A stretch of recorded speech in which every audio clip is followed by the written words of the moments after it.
Mari! Olá pessoal, professora Michele de inglês, aqui com vocês na plataforma Gonçalves Dias, mais uma vez no projeto do Governo do Estado do Maranhão, através da Secretaria de Estado de Educação, oferecendo para vocês um preparatório, tanto para o Enem quanto para o PAS UEMA. A gente vai trabalhando uma série de vídeos com vocês, resolvendo questões e focando em alguns conteúdos que são recorrentes nos nossos componentes curriculares. Não deixem de acessar aqui no link do canal o nosso material, a nossa apostila, que vocês vão poder fazer uma análise mais aprofundada dos materiais que a gente disponibiliza para vocês. No nosso caso de língua estrangeira, o nosso foco tem sido na análise da leitura e da interpretação de textos. E hoje nós vamos falar mais especificamente da prova da UEMA. A UEMA utiliza com grande frequência o que a gente chama de Grammar Reference, referência gramatical. É comum a gente observar algumas questões, principalmente no PAS UEMA, que vem sendo adotado depois da pandemia, desde que a UEMA estabeleceu essa nova prática de fazer a prova em etapa única. É comum a gente observar textos mais extensos, com uma linguagem técnica e objetiva, eu sempre falo isso nas nossas aulas, mas vocês vão perceber que algumas questões nem necessitam que você volte para o texto para analisar, porque o foco da questão é uma análise mais objetiva e mais técnica, mais gramatical. Ela traz também interpretação textual, e aí você tem que analisar aqueles elementos do enunciado, né? Aqui que ele faz referência para você buscar essa resposta. Mas vamos começar para eu mostrar para vocês.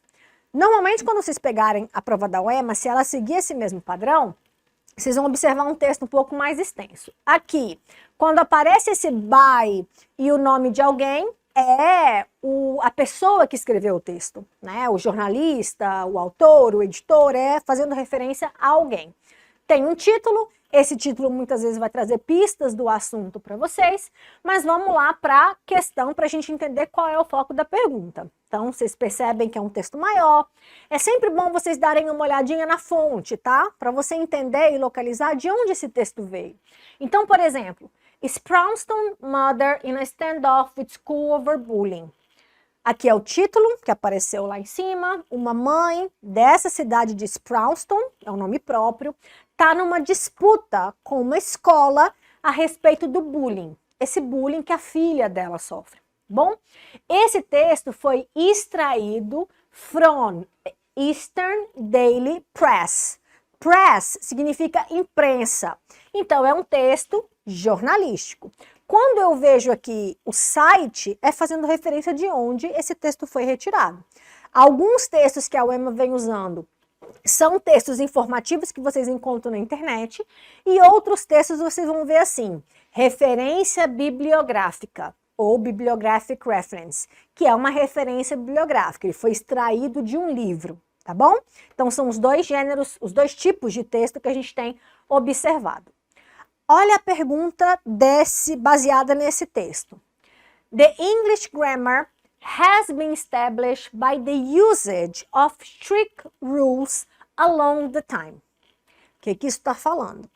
A gramática da língua inglesa tem sido estabelecida pelo uso de regras bem rígidas ao longo do tempo.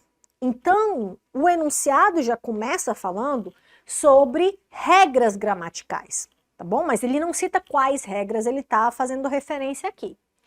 The following group of options has been used under the same core grammar fundament, except one. It is the option in letter tanana. Quando aparece essa palavra except em letra maiúscula, é chamando a atenção para você. Eu quero saber qual é a alternativa, exceto alguma coisa. Então é como se eu falasse, eu quero saber qual é a alternativa que está diferente das outras. Então se está tudo certo, eu quero saber a errada. Se estão todas erradas, eu quero saber qual é a certa. Esse except, ele está perguntando, a única alternativa que não está seguindo a mesma regra gramatical é qual? O que ele falou ao pé da letra? O grupo de opções, esse grupo aqui da letra A, letra E, tem todas usado o mesmo núcleo de fundamento gramatical. Quer dizer, a mesma regra gramatical. Exceto um. qual é a alternativa? Ou seja, para você responder essa pergunta, você não tem que ler o texto. Porque o foco para a sua análise é a gramática que está nessas perguntas, ou nessas alternativas aqui, bom? Outra característica da UEMA, que eu já falei em outros momentos, é que a UEMA tem usado um texto para mais de uma pergunta. Então, nessa prova, por exemplo, esse texto que fala da mãe, que está numa batalha contra uma escola a respeito do bullying que a filha dela sofre, ou sofreu, ele trouxe duas questões. Uma questão de interpretação, com base no texto, e uma questão com foco gramatical, que é essa questão que eu estou analisando aqui com vocês. Aí eu pergunto para vocês, olhando aqui, qual é o elemento que aparece em todas as alternativas? Talvez você teve mais facilidade, talvez você teve mais dificuldade. O que mais aparece, ou o único elemento que aparece em todas, é o apóstrofo S, tá? Todas elas têm, ó, apóstrofo S. Aí eu pergunto para vocês, por que na língua inglesa nós utilizamos apóstrofo S? Tem três situações. Apóstrofo S em inglês pode ser abreviação de verbo, e aí esse caso tem duas situações. O apóstrofo S pode ser is, abreviado, ou pode ser has, abreviado, H-A-S, ou o apóstrofo S serve para indicar caso possessivo ou caso genitivo, que é aquela ideia do possuidor e do que o possuidor possui. Então, qual é a regra que eu tenho? Apóstrofo S. Então, eu tenho que identificar qual o caso que todas as alternativas estão usando uma regra única, com exceção de uma. Então, quando eu falo Phoebe's teachers, os professores da Phoebe, caso possessivo. Her daughter's issues, os problemas da filha dela, caso possessivo. Letra C, her daughter's school, a escola da filha dela, caso possessivo. Phoebe's attendance record, o registro de frequência da Phoebe, caso possessivo. A letra D, que eu pulei, que vocês devem ter percebido. It's terribly awful. Isto é terrivelmente horrível. É como se eu quisesse dar um sentido enfático nessa característica negativa do bullying, tá? Que é uma experiência terrivelmente negativa para a filha dela, que ela vai falando isso no contexto. Ou seja, a única alternativa que a referência gramatical não segue a mesma regra é a letra D. Porque enquanto em todas as alternativas eu tinha caso possessivo, na letra E eu tenho o verbo to be abreviado, tá bom? Então, quando vocês estiverem se preparando lá para o Pais UEMA, quando você olha o edital, ele coloca vários conteúdos gramaticais. Morfologia, pronome, a parte de referência pronominal, sintaxe, elementos morfológicos, ortografia, tudo está lá. Então, você precisa fazer uma revisão geral dos conteúdos gramaticais para você estar bem preparado para a UEMA. A boa notícia é que na plataforma Gonçalves Dias vocês encontram revisão dos principais conteúdos que são frequentemente utilizados e citados pela UEMA. A nossa próxima questão, pessoal, é uma questão do Enem, do PPL 2021. E aí vocês vão ver que o Enem, ele não vai cobrar gramática como a UEMA faz, fazer uma referência específica a um elemento gramatical. Olha, por exemplo, a pergunta da UEMA, do Enem. O que ele pede para você analisar? Uma expressão, que é uma expressão que pode ser uma expressão gramatical, pode ser uma expressão idiomática, que vai estar associado a contexto, a semântica, a sentido, ou pode ser uma referência que faz alusão a um elemento de gramática, tá? Então, por exemplo, a expressão a capela caracteriza o ato de cantar sem o acompanhamento de instrumento musical. Então, ele explicou para você o que significa a capela, que está lá no título do texto. A expressão big deal, que também aparece no texto, usada com relação a esse tema, indica o quê? Então, o que seria esse big deal quando eu observo o contexto, quando eu observo a apresentação desse assunto ou dessa temática, né? Esse big deal está sendo usado como se ele fosse o adjetivo, como se ele fosse a característica que dá qualidade a esse ato de cantar a capela. Então, olha lá, a Guide to Harvard a capela. Um guia para você entrar numa das universidades mais concorridas, mais prestigiadas do mundo, a capela. Quer dizer, sem ter o acompanhamento musical. A capela is such a big deal on all college campuses these days, I thought I'd write a post about what Harvard has to offer. Então ele cita, a capela, cantar sem a ajuda de instrumento musical, is such a big deal. Quer dizer, é uma coisa tão grande, tão importante. Big deal, ao pé da letra, é como se fosse um grande negócio, tá? Uma grande oportunidade. Big deal também pode ser usado com outras conotações, mas nós vamos focar nessa aqui do texto. É algo tão importante para todos os campos da faculdade atualmente, nos dias atuais, que eu pensei em escrever um post sobre o que Harvard tem a oferecer. Aí ele coloca, spoiler alert, tem um alerta de spoiler que vai trazer, né, algumas informações que são difíceis de você acreditar, a respeito de alguns grupos talentosos. Aí ele vai destacar a realidade desse contexto, tal, né? Ele vai citar de novo a expressão aqui, The Harvard A Cappella Community, essa comunidade, a capela de Harvard, tem tanta diversidade, tanto talento, que é difícil para o estudante até usar isso como se fosse uma vantagem. Então, quando eu analiso as opções, letra A universidade contrata estudante para participar de competição.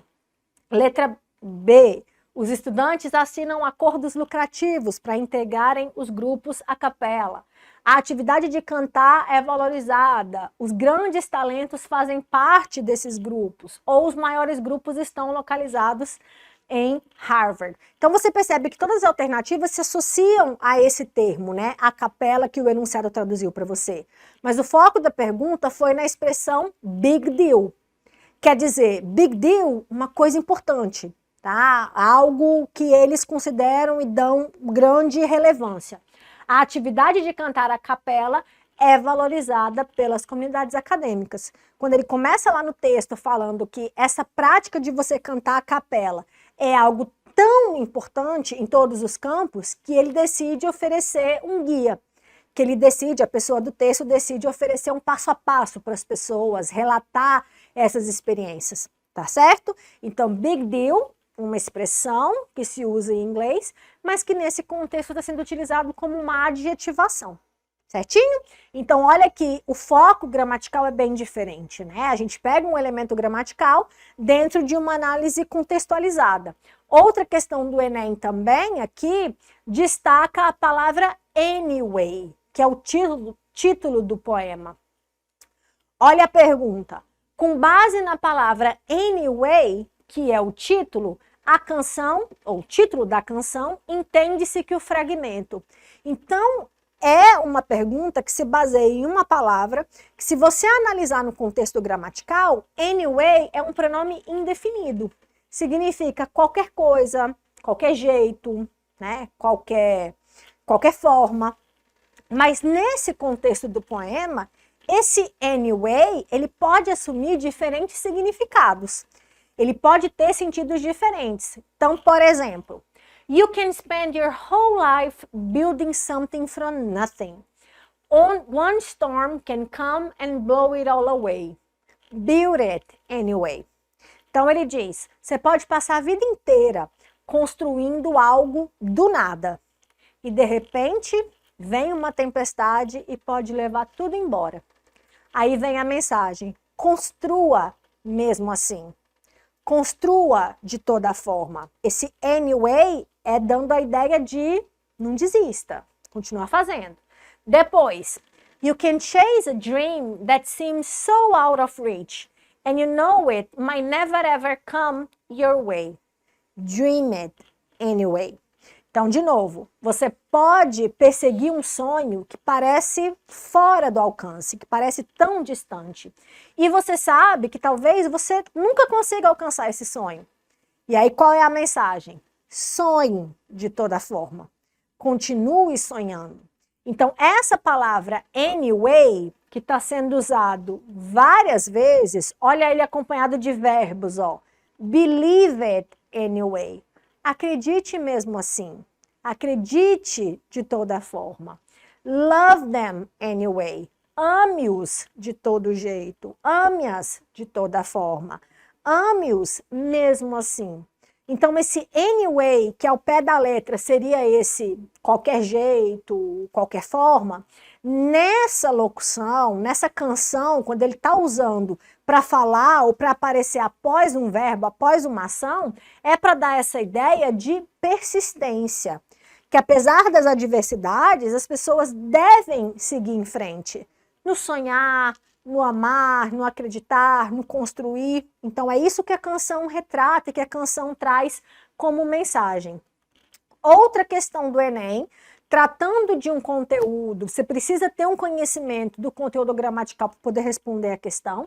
E aí eu já vou mostrar para vocês, Enem de 2019, é um cartoon. E olha a pergunta. No cartoon, o estudante faz uma pergunta usando turn this thing on. Ele usa esse verbo aqui, turn on. Turn on é um verbo frasal. Então, olha que diferente da UEMA, que a UEMA fala claramente, explicitamente de regra gramatical, como vocês viram lá na primeira questão, o Enem, ele traz a gramática embutida no texto. Ela está integrada na questão de análise contextual. Então, aqui ele pede para você analisar, lá naquele quadrinho, por que que o estudante, qual é o propósito do estudante usar essa expressão? Turn this thing on. Turn on é um verbo frasal. O que é verbo frasal? É um verbo que já existe em inglês. Quando você junta ele, é uma expressão utilizada, formada por um verbo mais uma preposição ou um advérbio. Quando você junta essas duas, ou às vezes três palavras, você cria um verbo novo. Então, por exemplo, turn sozinho significa virar, tá? Fazer a curva. Turn. Se você vê, por exemplo, uma placa em inglês, vai aparecer turn. Turn left, turn right, U-turn, que é o retorno, tá? Turn vira direita, vira esquerda e tal. Esquerda e direita, gente. No caso aqui da expressão, ele não está usando turn sozinho. Ele está usando turn on. O que é turn on? Ligar. Turn off, desligar. Então, o verbo frasal é um verbo que já existe em inglês, mas que quando ele está combinado com uma outra palavra, que normalmente é uma preposição, um advérbio, ele cria uma outra ação, tá bom? Aí vamos para o cartoon para a gente entender então. Essa expressão ligar, ele está falando do quê? O cartoon, dois estudantes, eles estão com livros na mão, e um olha para o outro e diz, psiu, how do you turn this thing on? Ei, psiu, como que você liga essa coisa? This thing é ele falando do livro como se fosse algo que ele não sabe o que é. Lembra, eu falei isso em uma outra aula, em um outro vídeo, que os cartoons, as charges, normalmente elas fazem uma crítica a alguma coisa que impacta a sociedade. A crítica que a gente está vendo aqui é ao excesso de recurso digital. O estudante está tão acostumado com celular, tablet, computador e outros recursos que ele já não reconhece a utilização ou o uso do livro. É lógico que a gente tem aqui um exagero, né, que está sendo utilizado para fazer a crítica, para chamar a atenção, mas o objetivo da expressão turn this thing on é usado justamente para demonstrar isso, que o estudante pergunta como é que liga porque ele desconhece como usar um livro impresso. Bom? E a nossa última questão de hoje. Eu volto para uma questão do Enem, ou da UEMA, desculpa. Um texto mais extenso, um texto objetivo, é um texto do PAS de 2021, logo depois da pandemia, tá bom? Texto mais longo, dividido em etapas, como vocês podem observar. E aí o foco da pergunta é o seguinte. Taking into consideration the specific parts of text 2, essas partes aqui, Escolha a opção correta que faz ou que traz o comparativo de superioridade. Professor, o que é isso? Comparativo de superioridade é um elemento da gramática da língua inglesa. É você pensar que você pode usar adjetivos para comparar uma coisa com outra coisa, uma pessoa com outra pessoa. Comparativo você tem 3 formas: igualdade, inferioridade e o que está sendo perguntado, superioridade. Então, o que você tinha que localizar nesse texto? Nas partes, nos subitens que ele vai falando de cada um dos vegetais, da alface, da cebolinha, do alho poró e assim por diante, qual das alternativas ele cita adjetivos sendo usados no comparativo de superioridade? Como que eu sei o que é o comparativo de superioridade? Tem 2 regrinhas. Se o adjetivo é curto, tem que ser um adjetivo que tem ER no final. Por exemplo, fatter, uglier, taller, são adjetivos que vão ter esse ER no final. Ele fica um pouquinho maior, significa mais alto, mais gordo, mais feio e assim por diante. Quando o adjetivo já é longo, ao invés de você aumentar ele, aí você usa uma palavrinha antes, que é a palavra more, M-O-R-E, para você indicar mais. Então, fulano é mais inteligente do que ciclano. More intelligent. Mais caro, more expensive. Mais bonito, more beautiful. E assim por diante. Então, o seu exercício nesse tipo de questão seria voltar para cada um dos fragmentos e tentar localizar onde que eu tenho um adjetivo com esse elemento de comparativo de superioridade. Olha aqui, por exemplo, no celery, ó, nesse vegetal. Eu tenho bem aqui a palavra stronger. O que é stronger? Mais forte. Pensando num adjetivo forte com o ER no final para dar a ideia de mais. Esse celery é o salsão em língua portuguesa, tá bom? Outro adjetivo, aí eu tenho aqui a cenoura, leeks é o que a gente chama de cebolinha, ou cebolinha verde, tá bom? Aí eu tenho outro adjetivo, vamos ver se eu vou conseguir localizar. Longer. Long é longo, com o ER no final, longer. Então, você faria esse exercício gramatical de tentar localizar onde que aparecem esses adjetivos com esses indicadores do grau de superioridade, ok? Pessoal, a gente encerra por aqui. Eu desejo sorte, sucesso para vocês nas suas avaliações e a gente se vê em um próximo vídeo. Até lá e bye bye!